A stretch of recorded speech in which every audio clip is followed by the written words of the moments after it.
Hey everyone, this is Gnogot, and today I wanted to bring you the last video of the Yoo-Hoo preview, and this time it's a big deck dump. So I have 3 decks for each of the archetypes in Justice Hunters, the first one being a more standardish list, the second one being something I see potential in, and the third one being a more fun approach to the archetype, but still decently competitive, in most cases at least.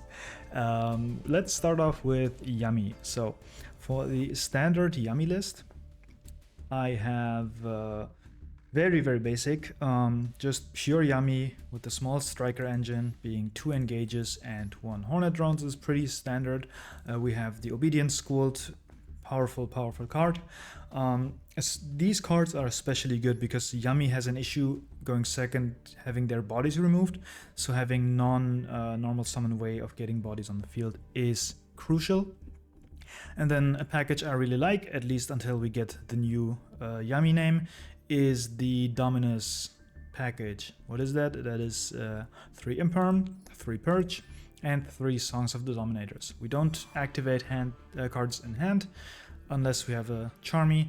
We don't activate effects in the grave, so this is really good in this archetype. And if you draw a combination of these two that's really strong, like Imperm and Songs means you Imperm, then you Songs and you can search Purge, and then you Purge, and Purge will destroy. Really powerful. The timing of these can be awkward sometimes. For example, against Dracotail, if they start with Lucius, you still, even if you have both, you probably want to start with Songs and then Imperm the Altharion, because they can chain block the Altharion from your Dominators. So, but still very good traps that don't trigger canines. That is the most important part of this. Yummy in general doesn't trigger canines unless you activate one of these hand traps. Charmies are just good in general. Fuwa kind of falling out of favor maybe, so you can cut this. Generally the non-engine in here, unless I mention it, is just whatever you want it to be.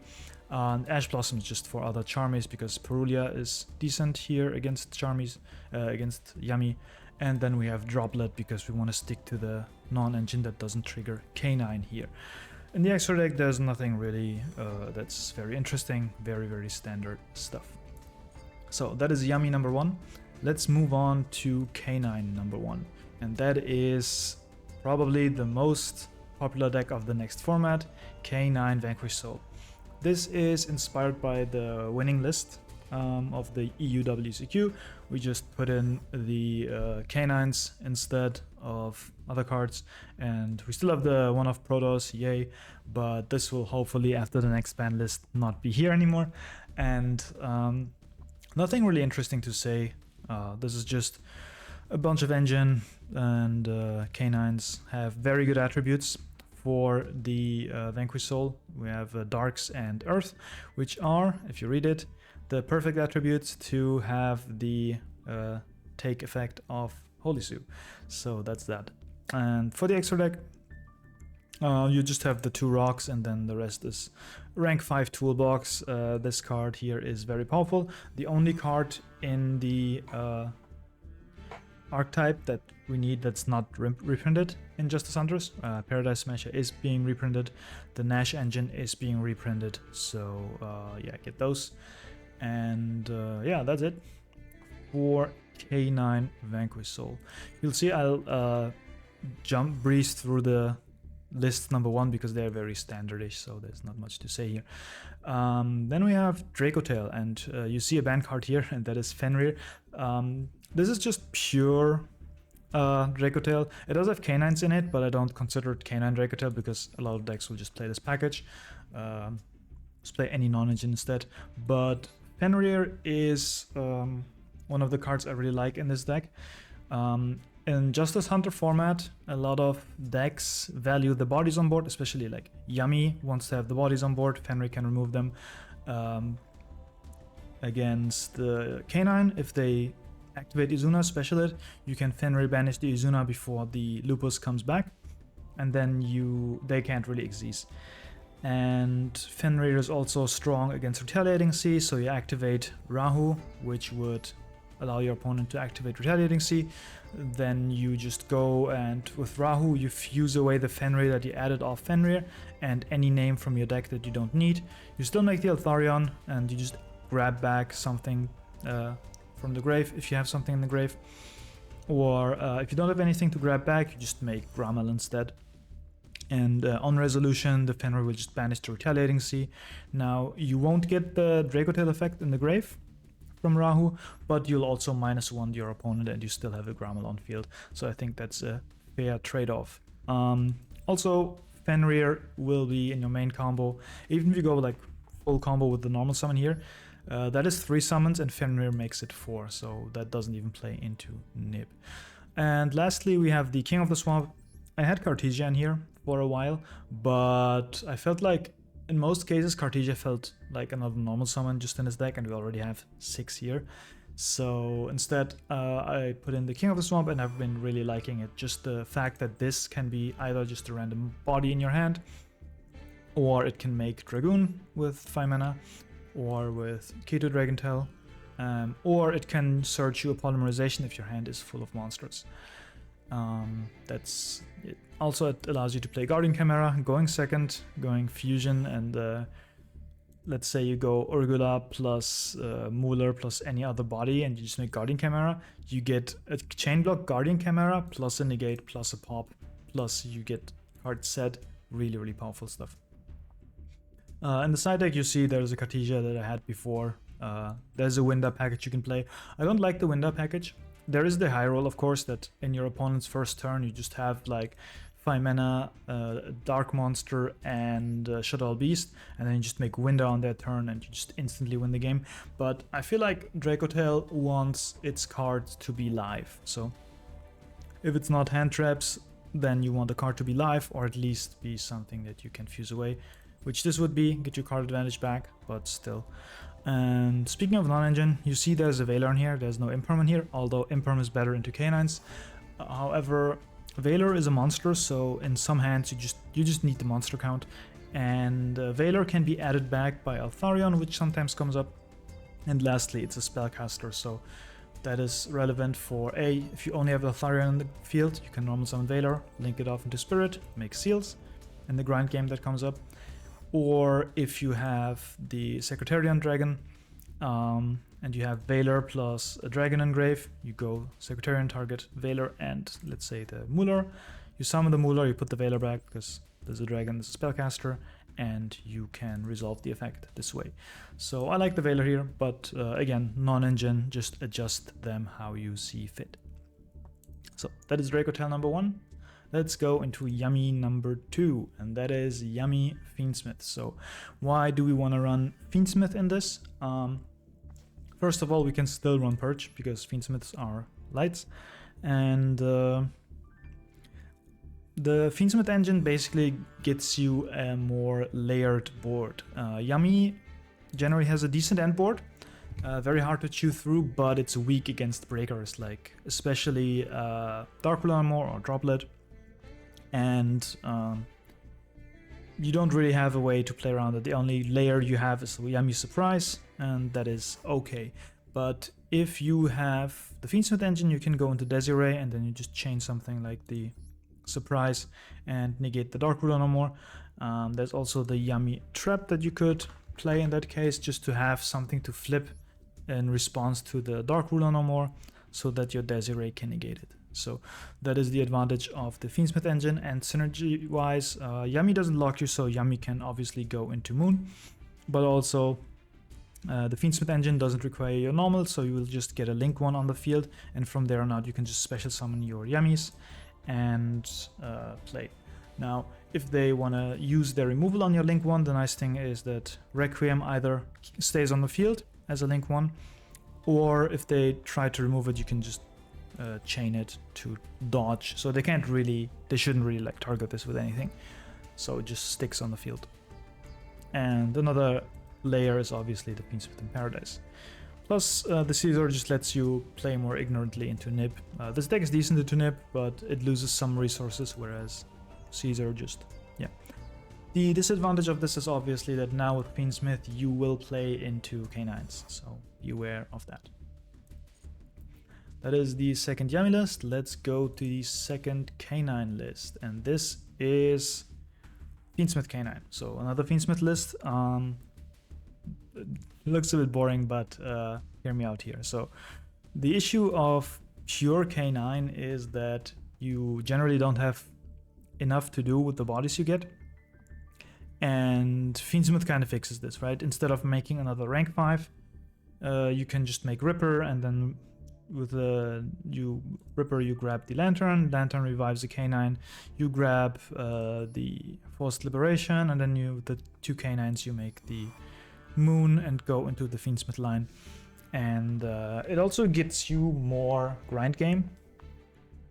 So K9 is very good at getting into the game, but the grind game, sometimes you need more stuff like the Fiendsmiths. And other than that, you can make Chaos Angel obviously with the Fiendsmith engine, but also with your K9s, because these two are dark. So you can make a dark Chaos Angel, and with Disablaster you can also make a light and dark Chaos Angel. Note that Disablaster is very strong with Dracotail, because this has basically a prevention that you can't summon it into the column to negate something immediately. You have to wait for your opponent to play into that, but Dracotail gets around that. Dracotail just lets you summon this into any column of your opponent's most powerful boss monster, and then that monster can't activate its effects as long as this is in the column. Then this list also runs Chaotic Elements, and Case of K9 just max consistency here. And yeah, these 5 at the bottom are flex slots if you want more non-engine. That's the biggest weakness of this deck. You don't really have that much. It's just crazy to say it's 12 non-engine, but yeah, in 2025 that's not gonna cut it. So you can play Sanct instead of the Lurid Tract package. I just like this, and Cold Bias obviously, depending on what non-engine you don't like. This is optional, and then you don't have to play 3 Lantern. I just like it because you can normal summon it still and grab a Case of K9 to grab Dracotail or Izuna. So that is Fiendsmith K9. As the last Fiendsmith list, I promise. Next up, we have the second Dracotail list. And I actually considered Fiendsmith Dracotail here, but just a small disclaimer, you can make Secretarian Dragon if you don't use Rahu, but instead 5 mana, you make this. You revive one of your Dracotails, then you have 2 monsters and you're not fusion locked, go into Moon, make Fiendsmith. But I don't think that is worth it. Because one of the biggest strengths of Dracotail is you don't play into Charmies that much, and this just plays into Charmies a lot. So instead I wanted to show you some future potential, and that is Branded Dracotail now. We only have 1 Branded Fusion, which is the biggest downside of this. So what we have to do is, because we don't want to waste our normal summon on Alubar, we play the old Chimera package. That is 3 opening, 1 Alubar, and then 1 Branded Fusion. So we have these 4 cards that you can see. 4-to-1 break ratio is pretty good. Now, you don't really want to discard with Branded opening, but if you want to play a Branded version, that's yeah, that's required here. And then you have the Albas, of course. So it's actually 4-to-1 brick ratio here, with the Aluwa being semi-brick. You can play with it. It's full combo, but you don't want to normal summon it. And the combo is just Branded Fusion, go into Lubellion, sending your Albas and Muller. And then the Lubellion makes a Mirror Jade, which is really good into the next format. Non-targeting removal is premium. And because you send a Muller as a fusion material, this will set you Rahu or K2, and then you just go into a Dracotail engine from there. Now, I said future potential because once we get the new Dracotail monster, that is a spellcaster, light spellcaster. So what you will be able to do instead is you Branded Fusion, and you don't make Lubellion because Lubellion will cost you a card in hand. Opening will cost you a card in hand, and that adds up. Whereas once you have a light to send, you can make Albion the Branded Dragon, which doesn't require this card, or you can make Albion the Sanctified Dragon, because this takes a light spellcaster monster, and just get into your Dracotail combo from there. And what's also nice is that the new Dracotail can revive a Dracotail from the grave. So what you'll do in the combo is you will send the Lucias, and you will get that back and play from there. Just get extra resources. So once we have the light Dracotail, that will help a ton. But if you want to play version. Branded Fusion is still a very, very powerful card, so this list isn't that bad. It's just gonna get much better in the future. That is Dracotail number 2. Now let's go into Yummy number 3. And that is a list that Lilith has sent me. Lilith is a YouTuber, makes German content, and it sent me this list, which doesn't exist in the OCG because they don't have Mimighoul, but there is a synergy here, and I think it's really cool. So basically the Yummies can bridge into the Mimighouls, and the Mimighouls can bridge into the Yummies. So let's go Yummy into Mimighoul first. Yummies are all level 1, so that means you can overlay 2 Yummies to make Giant Mimighoul. And this on summon adds you a Mimighoul card. So you just add one of your starters and you are good to go. Probably Mimighoul Maker because you will have used your normal summon, but this is how you get into that, and then just get the full Mimighoul setup. And for the Mimighoul part, generally Dragon can get you at least 2 bodies on board. Like you can at least go Dragon, add Dungeon, add Fairy, and then you have 2 level 1s.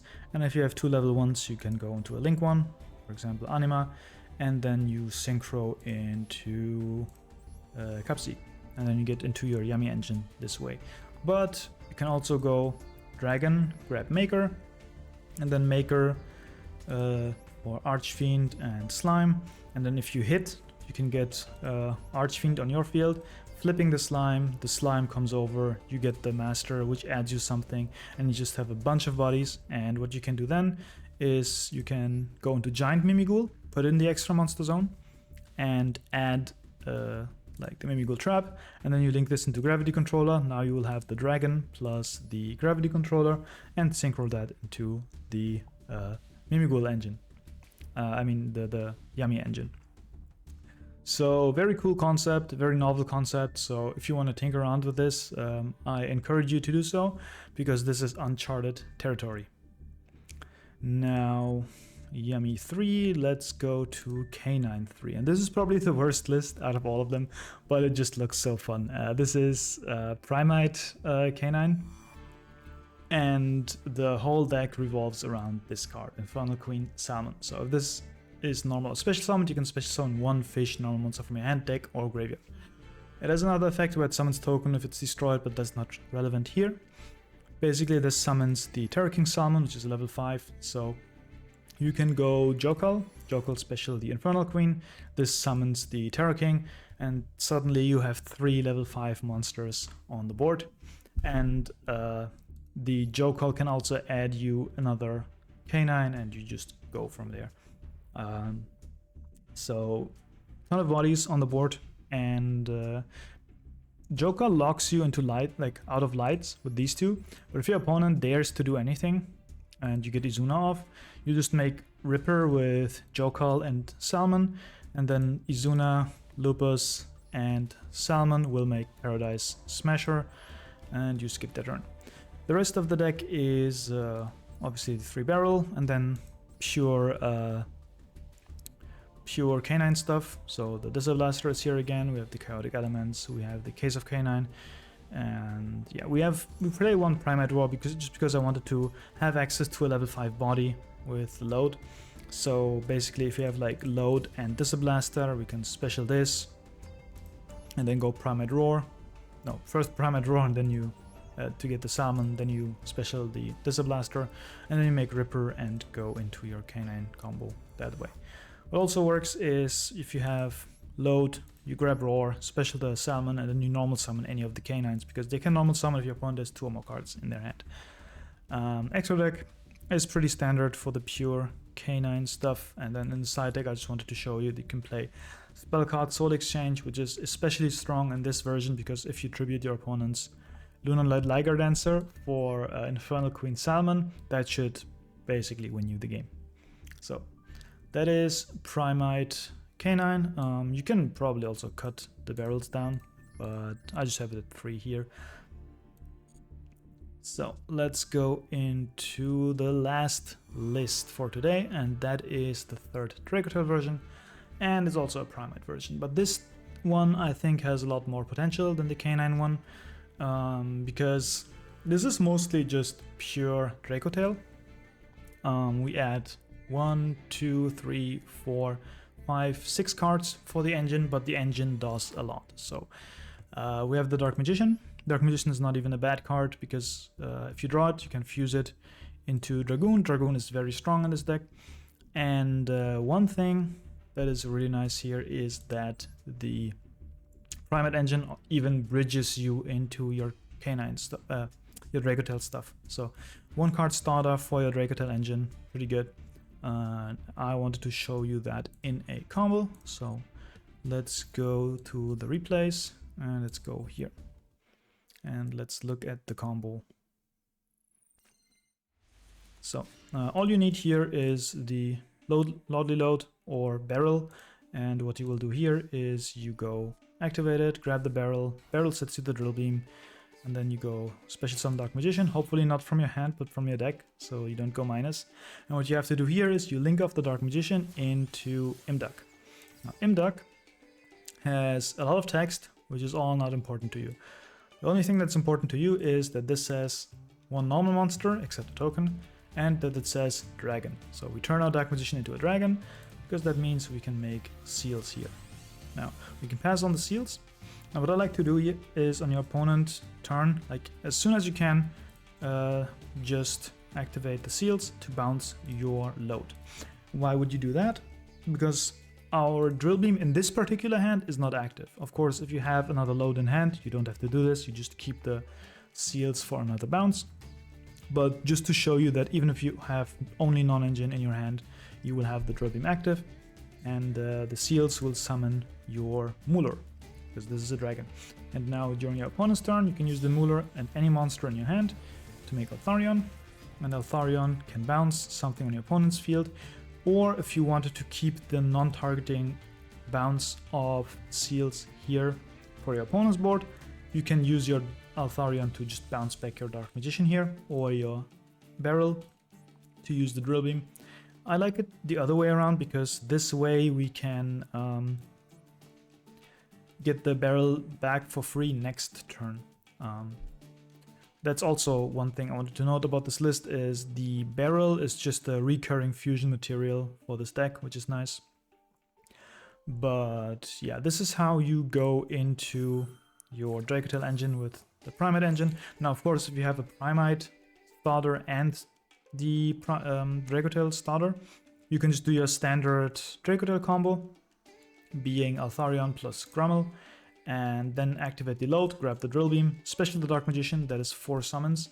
Now you have an active drill beam, you have your standard Dracotail combo with both traps set, but more importantly, once you use the drill beam, you can then use the 5 mana in your hand to fuse your Altharion, which is just sitting around, and your Dark Magician, which is just sitting around, to make Dragoon. So that is a very, very strong end board for just 2 combos, plus you get a lot of grind game with the drill beam and with the barrel as your recurring fusion material. So that is it for the replay, and that's also it for this whole video.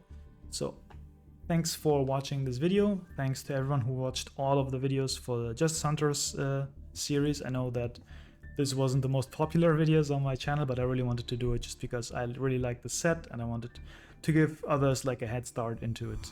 So if you liked it, leave a like, subscribe, leave a comment, and I'll see you next time.